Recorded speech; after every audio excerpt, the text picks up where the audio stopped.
I was going to say, it's so great we have the World Health Organization here. And Dr. Ferrer reminded us that it was not long ago that we depended on them for information about the pandemic. And I think we're still feeling the effects of the pandemic in small and large ways. It's been said that many of us are suffering from long COVID and don't know it. And remember the early days of the pandemic when we didn't know what to do. We didn't know if we could let our animals, our pets out, that dogs were supposed carriers and you couldn't let them out because they could bring it back into the house. You had to wipe down your boxes. But one of the things that came out of the pandemic that was positive was we saw how important the arts were to people. When we were under lockdown and you could only get things to your house by ordering them, through Instacart or Amazon, what do you suppose the top 20 books were on Amazon? All of them were art books. They were coloring books, books about how to draw, how to teach yourself piano, and cookbooks, culinary arts, an art form we don't often talk about. And the other thing that happened was that piano sales, guitar sales skyrocketed.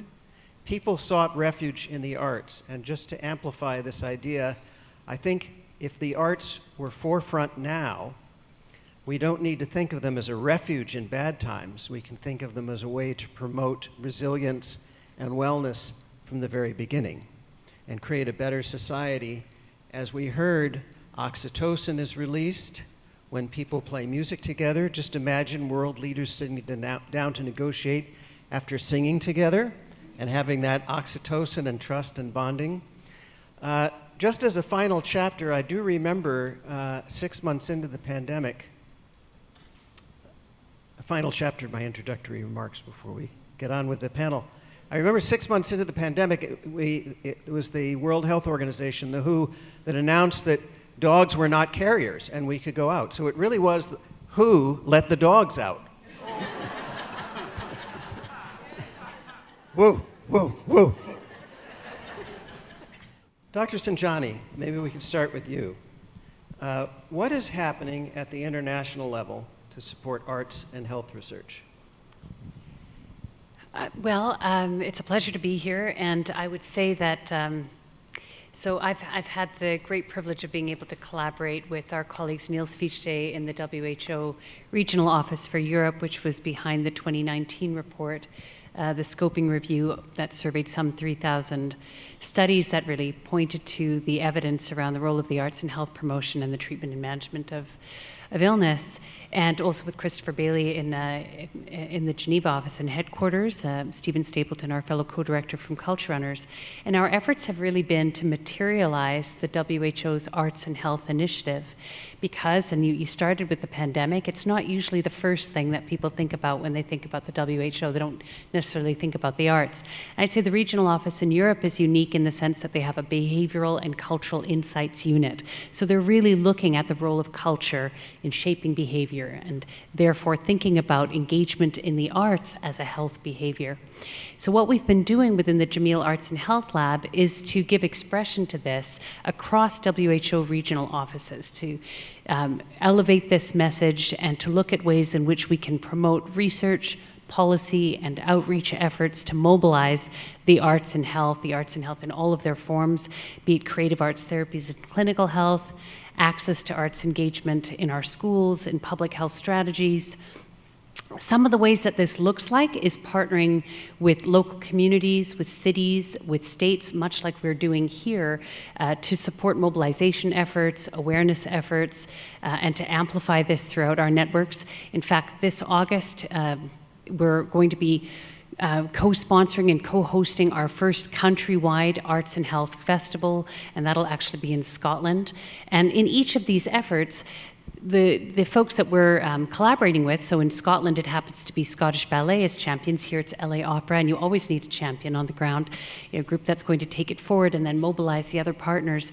And in each case, they will identify their own priorities, their own policy priorities. So at the country level in Scotland, they've identified social isolation and dementia and youth mental health, and of course these are priorities in many places, but they've named them and they've mobilized partners who care to support this and to lift up what they're are doing in the arts and research and in their outreach efforts as well. In the US, the next city-based effort that we're leading is actually in Atlanta, and they've identified racism as a public health strategy, and that's what they want to focus on. What is the role of the arts in addressing racism as a public health strategy? And then in the introduction, it was mentioned that, we also lead on a number of research efforts where we can mobilize communities of researchers around the world towards larger goals, ways in which we can lift up this message in a broad way. So we've partnered with The Lancet to lead a global series on the role of the arts and health, on the health benefits of the arts. And it'll open, our plan is anyways, all of this is pending review, and we hope to see the outcomes of this series in April of next year. But it'll open with a conceptual piece, a framework, the details of which this group is already very familiar with because you're engaged in this area already. And then there'll be 2 reviews, one focusing on the role of the arts in health promotion around non-communicable diseases. And that's actually being led by our colleague Jill Sonke, who's here with us today, and Michael Tan. And then we'll follow it with another umbrella review and meta-analysis on the role of the arts in the treatment and management of non-communicable diseases. And then finally an epidemiological study looking at how does arts engagement, can we see a correlation between arts engagement and healthy outcomes later in life when we look at large country data sets. And we're going to start with 8, and then I'll give you a sneak preview, and you'll be one of the first audiences to hear this. We're working towards the next WHO report, which we hope to release in 2026, which will look at some 49 or 50 country data sets to really start to make this argument at an international scale. Thank you. Dr. Shaffer, I want to throw a curveball at you, just leveraging what we just heard from Dr. Sajnani. Many countries have ministers of culture. We have a National Endowment for the Arts. We don't have a cabinet-level position for arts and culture. You have any insight into that and whether it would be helpful if we had it? Is anybody recording this? Well, I should first admit that I'm a dual citizen. I'm a U.S. citizen. I'm also a Canadian citizen. Me too. As am I. Oh my goodness. Okay. We have a Minister of Culture in Canada. And we do back in Canada, and we do not in the U.S. And each province has a Minister of Culture, each of the 9 provinces. I will say the National Endowment for the Arts, even though our budget would not compare per capita to Canada's Canada Council for the Arts, but we make the most of it. And I did want to share with you some of what we do, because we do not have a lot of funds. A former chairman of the endowment used to joke that our budget would be basically a rounding error at the Office of Management and Budget. It's small in the federal setting. But we've tried to reconceptualize ourselves, not just as a grant maker, but we are a national resource. We do have the power of convening. So back in January, for example, we had pulled together a convening focused on this topic of arts and health and civic infrastructure.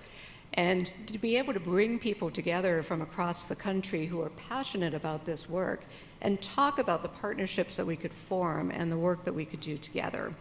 So again, we may be small and we may not have a secretary level position, but it doesn't mean that we don't have a loud voice.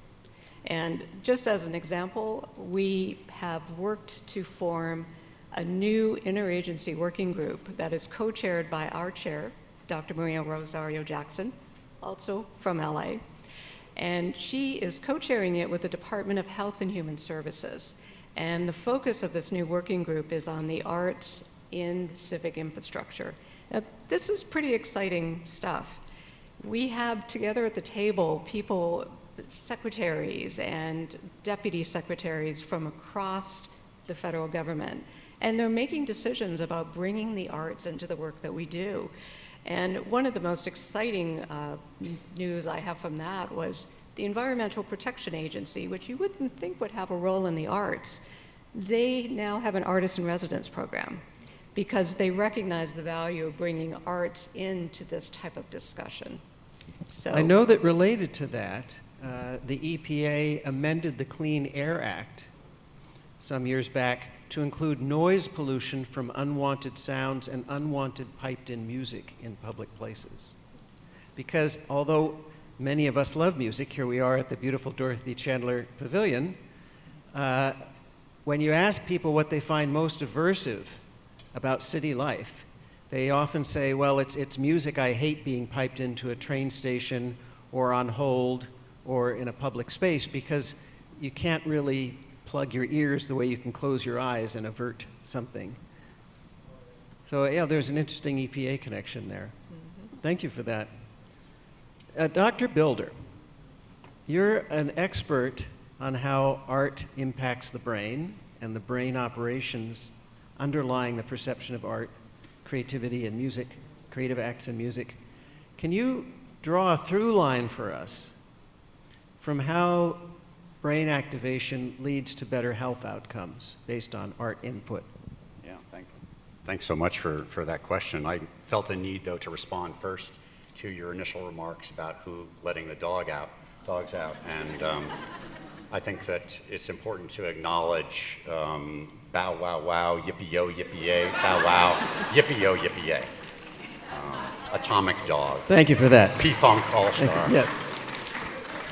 But other than that, yeah, I mean, as Dr. Levitin knows, one of my peak moments exchanging and enhancing serotonin was with Dr. Levitin at the Division of Psychology Christmas party, where we played the Darwin song that Dr. Levitin authored. But we're both quite obsessed with trying to understand the mechanisms that lead from arts to health outcomes through the brain, which we think is probably the key organ. There may be other sensors in our skin that are involved, but the ear is probably particularly important.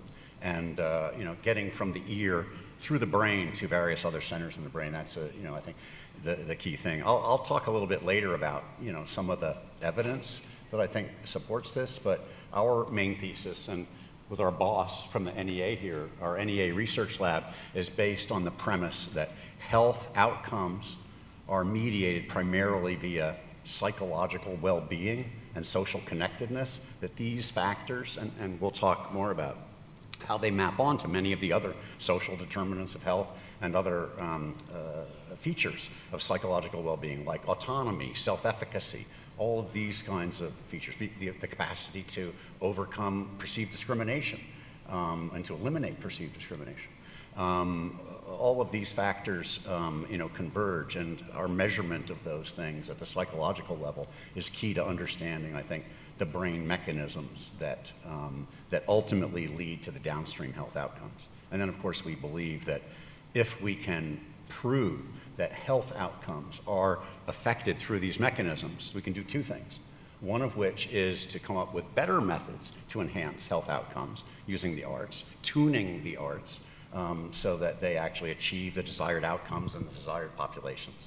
And second, possibly persuading some of those who are funders, for example, in Congress, that the arts have the importance that we all believe they do. Here, I know we're preaching to the choir, almost literally, but I know that the sell can be harder to some who don't necessarily believe in the value of the arts, but always will believe in the value of health because they have to pay for it. So I think that we see that as a particularly powerful lever in how we can achieve better funding parity, and by proving these mechanisms with efforts like the Sound Health Initiative at the NIH, and hopefully that'll be expanded to others, that these efforts will pay off. Thank you. Dr. Sajnani, I'd like to humanize this a little bit. Can you tell us what motivated you personally to get into this line of work? Sure, I think I would love to hear that from everybody up here. I think for myself, I would actually maybe go back to the fact that my parents were born during the year of partition, 1947, between India and Pakistan. As a result, they lived as refugees for about 3 years in Agra before making their way, different families, but they found their way towards Malaysia, to Kuala Lumpur, to Penang Island. And then later, were married and moved to Canada. But I would say that the reason I start this story there is because of how important the role of poetry and beauty was in my mom's life in remaking home. And I think it was her in particular, really, that instilled that in my growing up, the importance of having exposure to beauty, exposure to creativity, creative expression. Was restorative for her, and it was restorative for myself and my two sisters. And later, as we dealt with some family disruption, I was in the foster care system for a little while. Theater became a refuge. It was a place of belonging. It was a place of hope. If you've ever been in the theater, and many of you have, and you've been in other ensembles, you know that that ensemble is like a home, and it creates a sense of purpose, a sense of belonging. And what's more, you get to be creative as you do it. You get to offer something of yourself and to create something larger than yourself. And perhaps beyond that, I think about my family now, and my mom really wants to participate in theater now that she's getting closer to her 80s. And for the life of me, I cannot find a theater group where she lives, which is in Vancouver, that serves older adults. It's all theater for young people. Right? So we actually do need art care. We really do need ways of easily finding these kinds of services. We need to create these kinds of services that allow people to twist the plot and to continue creating and remaking themselves and their communities across the lifespan. So those are some of the reasons. Well, continuing on that thought, can you tell us what we can do to increase capacity building? What can we in this room do? Well, I think that we've been talking about it all along. We've been lifting up the strategies that each of us have been using. And I think about, and I know Jill may speak about this a little bit later, and I don't mean to keep name dropping you, Jill. I'm a big fan, and Jill's also on our steering committee for the Jameel Arts Health Lab. But I think, for example, the One Nation, One Project strategy, looking, and you'll probably speak to this a bit more later in your own talk, but where you're looking at case examples of communities lifting up their own priorities and, through a network of funders and arts organizations and public health leaders, finding a way to tell their own stories, they're building capacity, and then they're receiving support at the federal level to lift up those stories. And at an international level, that's what we're trying to do as well, lift up these wonderful examples. Thank you. Dr. Shaffer, what motivated you to get involved in arts and health research? Well, I became an artist, a visual artist, in high school, and I sort of found my club at that point. But when I went into the field, I was working as an arts educator at a community arts center. And I would organize classes for young children as well as adults. But one of my favorite programs I used to run was for senior citizens. And once every 2 weeks, we would have a small bus that would bring over a group of seniors who lived in an assisted living community. And some had dementia, some had, other physical issues that made it difficult for them. But I saw that the days that we would bring in a pianist, for instance, to play, we had a baby grand in this little community arts center, and it would captivate all of those seniors. It tapped into that music muscle in their brain, and some would sing, for instance. They would remember songs. And it was that experience that really showed me how powerful it is to bring the arts to people, particularly those that are underserved or suffering in some way. But that's why I'm here for this work. Dr. Bilder, same question. Yeah, so I was, deeply reflecting and realized that You're a bass player. I'm a very mediocre bass player, but it's not a competition. Try to express myself. We've been doing this great work and are hoping to mount this activity here with Esperanza Spalding, so I'm hoping I'm going to learn some chops. But no, my father didn't want to be a lawyer, which he ended up being. He just loved to play and compose on the piano. But then in the science side, I didn't even realize any of that. On the science side, I really have been obsessed for a long time with the problems with categorical boundaries in diagnosis, because psychiatry is all about diagnosing people, classifying some people as sick and others as well, when the reality biologically is that we're all on the same continua and we all share these dimensions. And so I've always been really interested in that, and that turned me from thinking about the negative aspects of psychology to to thinking more about the positive aspects of psychology, like how can we lift people up rather than focus on the problems that they have. And I think that that focus on positive psychology also brought me to have an increased appreciation of the impact of the arts and well-being.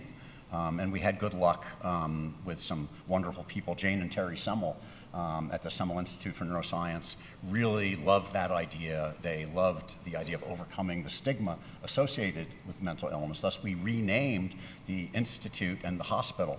But the institute is now called the Institute for Neuroscience and Human Behavior rather than the Neuropsychiatric Institute.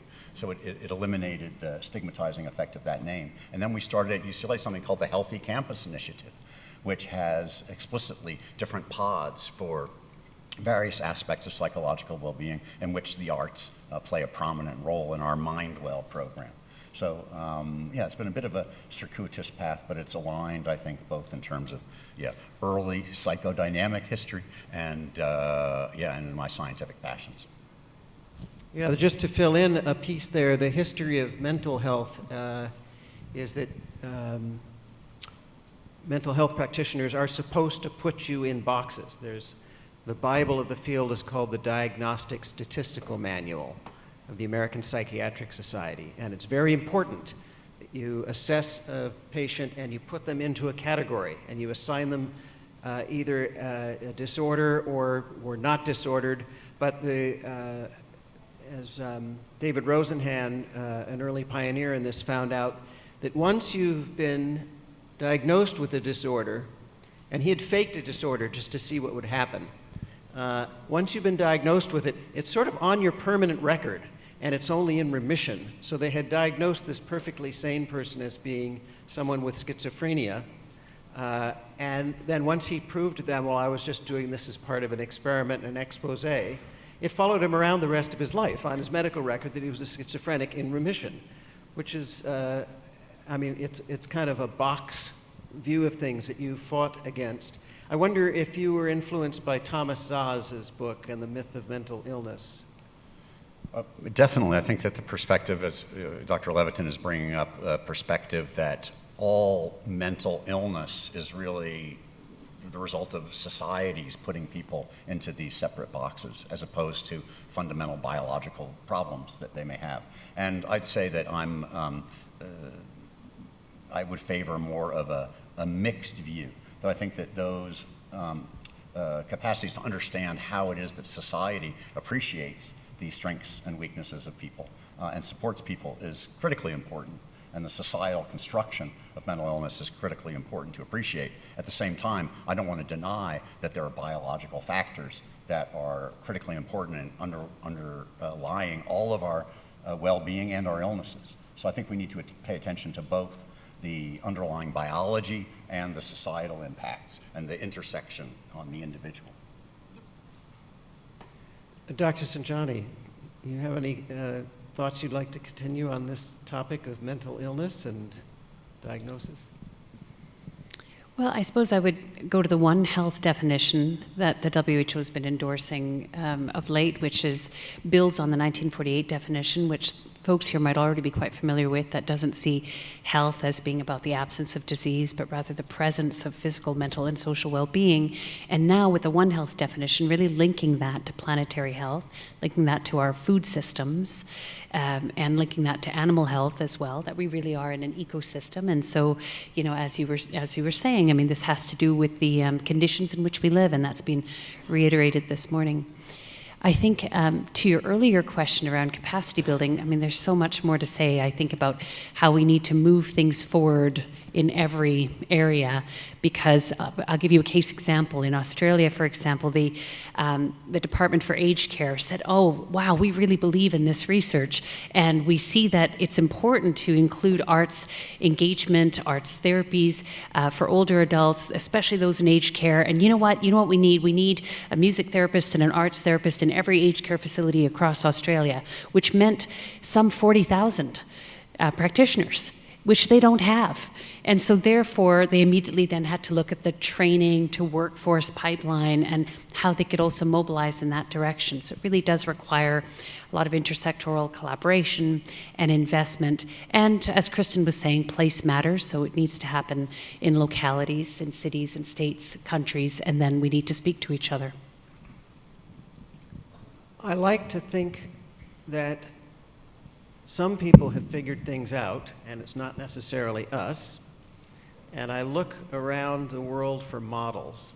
Can you think of a model program or a model society somewhere in the US or Canada or in some other country, perhaps Australia, that we can all turn to as an example of getting it right? No. I would say So much for positive psychology. No, because I think that every example that we've been exposed to gets some things right.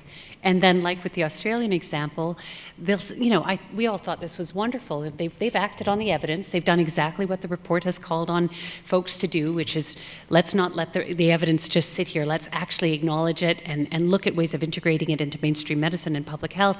And they tried to do that, but then immediately it opened up, and shone a light on what else they need to do. So I could speak to other examples of, hey, they've got this part right, but then it opened up this can of worms. Well, please do. What are the things that are right that we should be looking at? Come back to me, and I'll think about a couple of examples. Go ahead. I just wanted to mention, it's out of this real world, but the Isle of Pala, the fictional island that was invented by Aldous Huxley. Most people are familiar with his dystopian novel, Brave New World, but I recommend to you the book Island, which describes this utopian paradise where children, infants from birth, are raised with the principles of psychological well-being, getting along with each other, enjoying the arts, and they lived peacefully until they were invaded by, well, I won't give away anyhow. I don't want to be a spoiler for those who haven't read it. I love how you jump to fiction. Well, sadly. No, that's terrific. I mean, that's what we need, right? We need to be able to imagine ourselves into these utopias, and then work towards them. So I'm thinking about the UK's example of social prescribing. So they have a National Institute for Social Prescribing. It's National Academy, NASP, National Academy of Social Prescribing, led by a colleague of ours, Bogdan Shivajurka. He leads the international partnerships branch of that. And what's worked really well is that the National Health System has funded link workers to be able to be that bridge between health providers. And that in the UK example, it's general practitioners who are prescribing access to arts engagement. So prescribing a dance class or prescribing going to the theater, receptive activities as well as creative or active activities because of their known health benefits. And where things have started to become challenging is one, coordination across the various local NHS offices. So nobody has one resource of all the link workers and can therefore not compare data between them. The other place it breaks down is that they have gotten so excited about alleviating the burden of emergency practitioners and GPs because they didn't have enough time to see their patients, and social prescribing really seemed like a boon. But nobody was thinking about how are they funding the cultural workers who are providing those arts opportunities. We can't be offloading to the third sector. It cannot, and I see Kristen nodding there. We have to think now about how do we lift up the artists, how do we lift up the arts organizations and ensure that there is parity. But it's a wonderful example of a countrywide effort to really lift up social prescribing and arts on prescription. I'll think about a few more. I actually just wanted to mention in that context State Bill 525, which just got passed to guarantee minimal wages for healthcare workers at a minimum of $23 an hour. I don't see why we can't, brand healthcare workers, to include practitioners of the arts, and then we got a minimum wage of 20. It's mandated. So anyhow, it occurred to me that could help. Dr. Shaffer, this is a panel on exploring arts and health research. Let's get back to the research side of things. From your perspective, what is the value in research? The $40 million that the NIH, for example, has committed to specifically music and health research, with another 20 to 40 million coming, as I understand it, in the next call. What would you say to somebody who says, well, that seems like a frivolous waste of money. We should be spending it on cancer research or obesity research or dealing with homelessness and mental illness. Why invest money in research on the arts as opposed to just giving every family a guitar and a recorder, for example, or what the governor of Georgia did, spending $100,000 of public funds buying every newborn infant a Mozart CD. Why research? I first have to say I was living in Georgia at that time, and so I do have one of those CDs in my collection. Evidence is important. And I know when we within the government are making an argument for our funds, and we do have to make an argument annually to receive the funding that we do. And one program that we have run at the agency for many years is Creative Forces. And I'll just speak very briefly about it. It is a partnership we have with the Department of Defense. And we also involve the VA, the Veterans Administration. And many of you know, of course, when you go off to war, when you serve in our armed forces, trauma happens, whether it's PTSD or brain injury, for example. And how is it that we can help these individuals recover when they come back home? And Creative Forces has brought together creative arts therapists working in DoD facilities, partially funded through the NEA, to work individually with these individuals. And we've seen the evidence. Anecdotally, we have seen the evidence for many years. But when we go to the Department of Health and Human Services, or we go to the White House and say, we need more funding, this is what we're hearing. And what we hear is, well, where's your hard evidence of this? They want us to present the evidence that comes out of rigorous studies, and that's what's going to make the difference to the individuals that run our Congress. But I also will say it also makes a difference to the health insurance companies who also pay for these services. And if we want to go mainstream with this type of work, if we want it to be funded through our insurance companies, we're going to have to prove that it's actually making a difference in people's lives. That's why we have vigorously supported research, and not just research that we fund, but working with NIH, working with other agencies to try to bring arts into their programs as well. Because we know it does make a difference. So the NEA funds arts research laboratories around the country, but I think some artists, and certainly as we opened this morning, recognizing that we're on the unceded lands and ancestral homes of indigenous tribes, including the Chumash, which is, my house is on Chumash land here in Los Angeles. I think musicians and indigenous peoples might say, well, there are different ways of knowing things. Evidence can mean different things. We know through a 20,000-year history that music therapy works. Why do we need any more evidence than that? Or a musician can say, I go into a concert hall and I just feel the energy change. I see the looks on people's faces change. I have people come up afterwards and say, that was better than Prozac for me, that concert. So why one form of evidence being hierarchically better than another? I think it totally depends on the audience that's receiving it and the decisions they need to make. Mm-hmm. And I will say we need more indigenous people in our Congress too. I'll just speak to that actually, yeah, that deserves an hour, a day of applause, longer than that. The delivery, the medium being the message, that the evidence, it's the ways in which we translate that evidence, communicate that evidence matters. And I know we all know that. I'm just thinking about an anecdote from the 75th anniversary of the WHO. So this was a moment in Geneva where we co-produced a concert with other partners to celebrate the 75th birthday of the WHO, some 1,200 country representatives in the audience. Renee sang, it was amazing, along with Pretty Ende. And we had the UN UN Orchestra and a number of other wonderful collaborators and artists. and not one bit of evidence was shared at that concert. However, the number of people that came up representing different countries after that concert saying this is so incredible because it was named a healing arts concert. They came up and they said, so can we do this in our country? And of course the response was, you already are. Let's find out what you're doing and let's lift that up. But just how critical it was to match the evidence with appropriate forms of delivery to meet the audience, as you were saying. So one of the things the WHO does and that countries do at the federal level, right, is establish normative guidelines around care provision or around any particular health concern. And so the WHO's guidelines on dementia, for example, will say, consider XYZ approach. So India put out a report, there was a paper that was recently published around the treatment of diabetes, both around health promotion and the treatment and management of diabetes. And wouldn't you know that dance is on that list? And that's one of the first times that it's appeared on that list. And now I'm getting really curious about other countries that have really started to integrate this at the level of normative guidelines.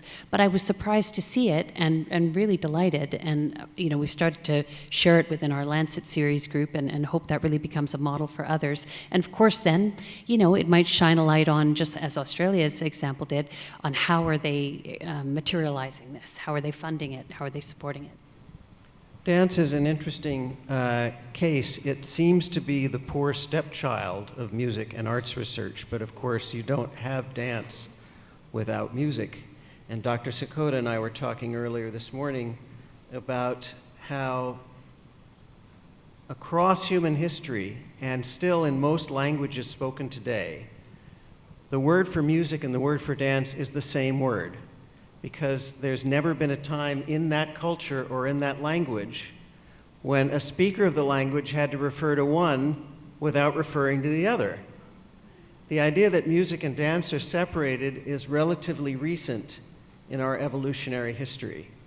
For tens of thousands of years, we all danced and sang around a communal campfire. Dancing and singing were participatory. It's not something that people sat on the sidelines and watched the expert singers or the expert dancers do their thing, and they said, I'm just going to sit here and watch because I don't do that. That is a completely foreign concept that was introduced about 500 years ago in Western society when the first concert halls were built in Europe. And suddenly, you had a class of performers who would take the stage and a class of audience members who would pay tickets to hear them, to watch them. And I love going to concerts and I love watching experts, but I think we've lost something as a society that so many children feel disempowered to sing in public or to dance in public, self-conscious. And it's unique to music and dance in that I've never heard a kid in New York City say, I'm no Shaquille O'Neal, so I'm not going to play basketball. Right? I mean, I mentioned New York because there are basketball courts on every corner. And I've never heard somebody say, I'm no Martin Luther King, I'm not going to talk. I'm not a great talker. People don't do that. We talk, right? We play basketball. We do all manner of things. We don't say, I'm not going to cook because I'm not a great chef. But music and dance, we say, I'm not going to do it. I'm going to leave that to the experts. And I think that needs to change. I think we need to, we've been talking about this all day, in fact, all week, bringing arts back into daily life. And that doesn't mean we can't have experts and enjoy them. I like writing in a journal. I'm not going to be F. Scott Fitzgerald, but that's okay. That's an accepted sentiment, but the music and dance thing is kind of a funny point. I wonder if the NEA has any role in that or any thoughts in democratizing the arts. Well, the one phrase we've been using a lot over the last year is living the artful life, and recognizing that so much of what we do on a daily basis involves the arts and design. And this morning I was staying at the Westin downtown, and just walking through that building, it's beautiful. And people were clustered in areas, sitting around tables, talking, and it was the environment the water, the sound of the water, the people clustered around tables. Art surrounds us everywhere. And maybe because I'm a visual artist as opposed to a musician, I see a lot. And it's one thing we have strongly promoted at the NEA, that just because something comes out of a cultural tradition and doesn't come from a Western higher ed tradition of making art, it doesn't matter. Art is important to each of us as individuals, no matter what the origin of it is. We talk a lot about what kind of world, people of my generation, we talk a lot about what kind of world are we leaving our children. And I think we should flip that and ask, what kind of children are we leaving the world? Are we leaving children who appreciate the arts and feel empowered to engage in the arts themselves? And sure, they may want to become experts, but it's not a competition. It's not about that. It's about bringing the arts into their lives. And my friend and colleague Kent Nagano, who was formerly music director here at the LA Opera, many of you know Kent, a wonderful and erudite writer also, by the way. He's got a book out about the power of the arts. Kent says that the power of the arts, and this is visual art and literature and dance and music and sculpture and theater and all of them, the power is that they allow us to imagine worlds that are different than the one we know. The arts can open our hearts to ideas that our minds might not be ready to accept. And where the heart goes, the mind follows. Dr. Bilder can tell you this, that most people don't make decisions based on logic, even though they think they do, even important ones. Most decisions are made by your gut feeling or some sort of emotional thing, and then your left brain comes in later and makes up an excuse or a rationale for why you made the decision. The left brain being what Mike Gazzaniga calls the great confabulator. But Nagano says, because the arts allow us to empathize with different people, to be those people for a little bit, to imagine ourselves in their places, that can change our hearts, it can change our minds. And if we, through the arts, can imagine a better world, then we can create a better world. Well, that triggers, I'm sorry to butt in, but there are two thoughts that were triggered. One is that I was once asked to give a talk to an architectural group here in LA, and they want to know something about the brain and architecture. You know how this happens, the brain and this, the brain and that. Anyhow, so I didn't know what to talk about because I didn't know anything about architecture, but started reading up on design. And it turns out that the one feature that underlies, everybody's heard of the importance of green space. It was already discussed how that can have healing powers to just expose people to green space. And as I looked into the impact of the built environment, like the lobby of the Westin, running water, one key ingredient seems to be the sense of being away. So that if we have the methods or mechanisms to actually get the sense of being away, to be transported, to experience that sense of awe, this may be one of the transformative ingredients. And it also occurred to me as you were talking about our children, that as we enter a new era marked by the development of artificial intelligences and the taking over of many things that we thought we would do for a living, we really need to focus on what is uniquely human about us and how can we double down on that. And I think that the focus on the arts gives us exactly that opportunity to focus on what's most uniquely human and forge a better world for all of us. Let's put the art back in artificial. Bam. Boom. Boom. Boom. Who let the dogs? I was just thinking about the built environment. One of the studies that we're leading right now is looking at the role of murals in healing environments, the role of murals in hospitals in particular, because we notice this practice happening with or without the evidence, really, in Nigeria and Slovenia and the UK and US and countries all around the world. And so we've started to get curious about, well, what is it about, reshaping the environments that we turn to in times of sickness, reshaping them to optimal benefit. And so we hope to be able to share out some of those stories next year. I mean, one of the things that's coming through pretty critically is the role of community participation in what goes on those walls. It's less about what remains on the walls and more so the process by which, those images appeared there. But it does make me think about some of your comments around the ways in which we decenter our own capacities for creative expression and leave that to the experts. And from a WHO perspective, you know, a public health body that's very interested in putting health back in people's hands, I would say that we do the very same thing with care and with health, and this movement is also very much about putting our own capacities to care for each other back in our hands, our capacities to care for ourselves and to care for each other in every way possible, and therefore we need everybody. Therefore we need the artists, and we need the builders, and we need the architects. We need everybody. Yeah. Art in all policies. I'm going to ask all of you the same question, so I'll give you time to prepare.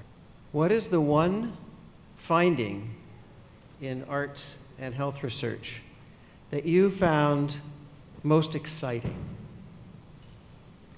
that you want to share with us?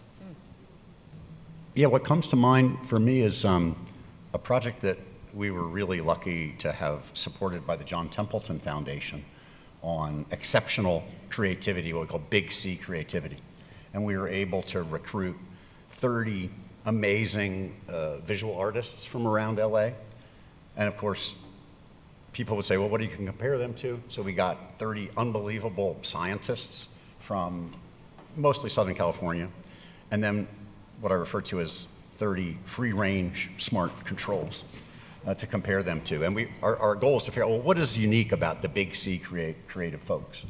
And so we studied their brains, as we do, with functional magnetic resonance imaging and beautiful pictures of the brain and stuff like that. And we looked at how the networks of their brains are organized. And most people's predictions was that, oh, the Big C people, the exceptionally creative people, are going to have a better, more efficient brains. They're going to be organized in a very efficient way, and what we found was just the opposite. Their brains were more chaotic, more random, and more entropic. And so, to me, that was a really exciting finding and suggesting that we may benefit more from relaxing the constraints on our cognition, opening things up to our own gut and to the world around us, rather than focus on our gear-headed problem-solving strategies if we want to achieve that kind of creative expression. So, Yeah. I was excited by that. I mean, there's a lot of research that I'm particularly inspired by. I guess I'm thinking about, there's a course that I teach each year called Can Art Save Lives? And people argue against that question, but you know, we have some colleagues in our network who have really been tackling the relationship between the arts engagement and mortality. And so, you know, some of the findings that I find particularly compelling have to do with exactly that. That I think this was by Jess Bone and colleagues from University College London, who'd led a study on mortality, looking at some 6,000 adults in the UK over a 14-year period, and found that really, if you can, even with controlling for socioeconomic factors and other kinds of factors that you would say would really confound this or mess with the data, even with accounting for that and harmonizing across that, you could see a 31% difference in adults who engaged in the arts and those who didn't, or those who had access and those who didn't, meaning they were less likely to experience premature death, they were likely to live longer lives, and you know, there's more to say about whether longer lives are in fact, you know, whether that's quality of life as well, but we could assume that in that particular study, and I'd like to see that kind of work happen, you know, across country, so we can start to tell a bigger story. Dr. Shaffer, what study would you like to see done? Well, selfishly, I would like to see more work done in visual art and the other art forms beyond music. So, Samir Zeki, thank you.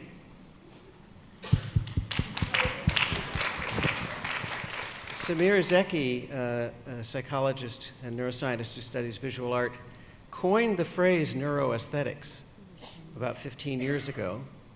And Michael Kabovi, University of Virginia, wrote a book on the psychology of art. For some reason, between the two of them, the field didn't take off in the way that it might have. I suspect that part of it was that brain scans weren't quite yet as advanced then as they are now. They certainly weren't when Dr. Kabovi wrote his book, and Zeki was in on a bit on the early side. And brain scans seem to add a degree of, I would say, gravitas, because the idea is that, well, you can ask people what they think about something, and that's all squishy and subjective, but if you are reading their brain, brains don't lie. But the kind of secret among us who do brain scans is that, well, it's not that brains lie, but the technology is fraught with all kinds of problems of interpretation, and you can give the same data set to different scientists, and they reach different conclusions, and there's all of that. But still, we have learned something from brain scans. Brain scans have been useful, particularly in uncovering the neurochemistry of the art experience. Understanding that the neurochemicals are sort of the hidden strings that guide your behaviors, especially hormones that are like puppet masters for what we do during our day and during our nights. And I wonder how you feel about the brain scans yourself, whether you think that they've added a layer of authenticity to the data, at least on the music side, and whether that would be the way to approach visual art. That's a great question. I'm not sure I have a good answer for it, but I would be interested to see that type of work being done. What kind of study would you like to see done, Dr. Bilder? Well, I wanted to follow up on the last question. I think the most important thing we could do to advance the science of visual art would be to have someone write a book with the title, let's say, "This is Your Brain on Visual Art." And I wonder if anybody would be interested in doing that. Dr. Levitin, "This is Your Brain on Music." Anyhow, well, that would launch the field. Ivy Ross and Susan Magsamen just did publish a best-selling book called "This Is Your Brain on Art."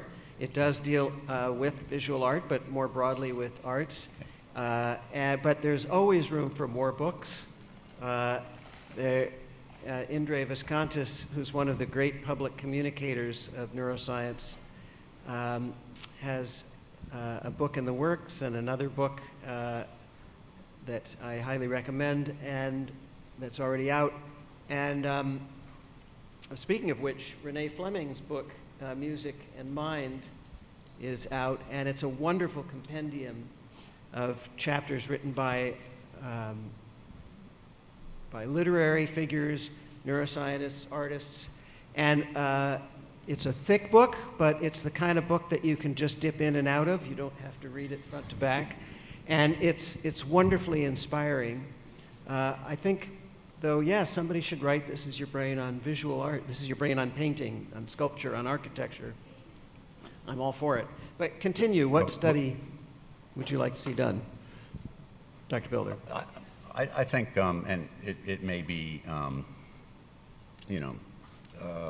overly connected with what we're trying to do in our NEA research lab, but I really think to move the needle and provide the kind of evidence that is needed for the people who need that kind of evidence. I believe in the kind of evidence that you're describing of other experiential forms of knowledge, but for people who need to be convinced of why this is so important, I would really like to see national, international data standards, common data elements, ways of measuring the impact of the arts so that we have a shared framework and can aggregate enough evidence so that it's inescapable that the art should be part of everything we do, and that this is the key to solving political conflicts, our health problems, everything. There's a role in... Dr. Sajnani, in the 3 minutes we have before the lunch break, I wonder if you would offer us some concluding remarks. I wanted to add, or I wanted to say that I think that there is a significant role for the WHO's Arts and Health Initiative to play in supporting exactly that vision. And I know the NEA has laid out that vision as well in terms of looking at core outcomes and standard measures, common data points that we can use. And I think that we're just at a very inspiring point in time. We've known for some time, as has been already said, about we intuitively understand the power of the arts. We're at a critical point in history where we're able to measure it using increasingly refined methods. And now it is upon us to act on that evidence. I do want to say one more thing, though, around the kind of study I'd love to see. And I worked for many years in the trauma field and post-traumatic stress, and there would be a lot of pushback around only looking at the ways in which trauma impacted the brain, because it shifted attention away from the social conditions, the relational conditions that give rise to harm. So I'm just going to throw in a red herring and say microbiome. And just say what is going on there, right? And that let's not get. We've been talking about getting ourselves out of little boxes. Let's not put ourselves back into one as we pursue this path. 95% of the serotonin in your body is produced in your gut. We know very little about the microbiome. Let's have a warm round of applause for our expert panelists. Thank you.